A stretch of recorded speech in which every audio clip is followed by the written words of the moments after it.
Hey there! The Alabaster Calling Card event is actually coming to an end this time, and while I was working to drop my PB in the minigame, I came across the revelation that Midori is way better than Momoi. I like playing Momoi because the double shot is really fun, but Midori's attack just happens to be objectively better. Womp. In celebration of Midori shattering all my Momoi records, and in grief of spending 100 pulls on her to get nothing, we'll be doing a double feature, a special episode if you will. We'll be looking at both her base form and her maid ult. Haters will say, this is Miyako NTR. Real ones will say, this is definitely Miyako NTR. And to all of you, I say, yeah, you're probably right. Shall we begin? Midori, the Green Momoi. Let's run through her design and discover the appeal for ourselves. First, the halo. As is typical of halos and of the Gamer Sisters, we have a simple double ring crosshair design. The thin rings work perfectly with the neon gradient, and I can imagine the crosshair design pulsating with each sniper shot.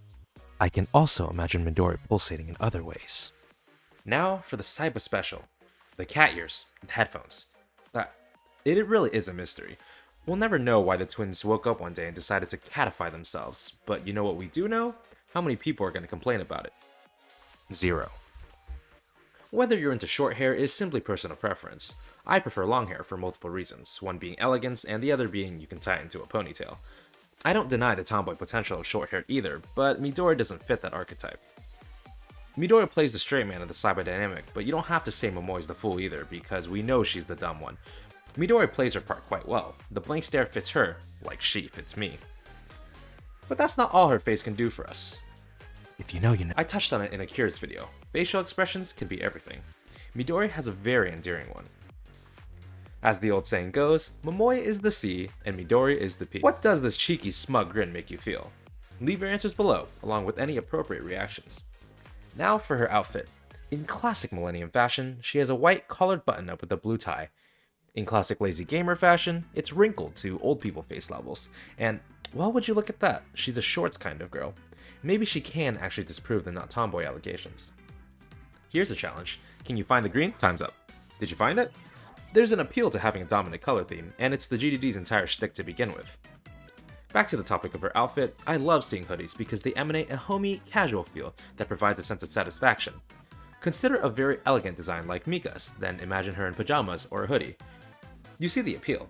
Midori's smaller figure adds this comfy feel too. There's nothing more casual than an oversized outfit.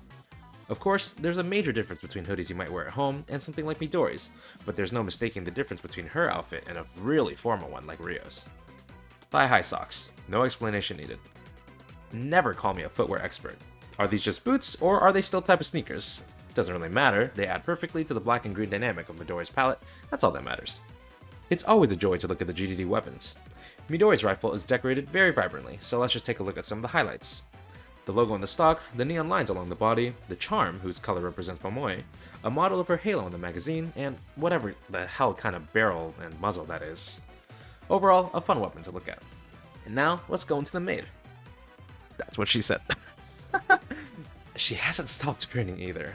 Do you feel your life in danger as much as I feel my life in danger? Let's pick apart the direct changes. I complained about the lack of ponytail potential in short-haired individuals, but Midori told me to shut up and proved me wrong. Now I wonder what she did to shut me up. Now for the outfit.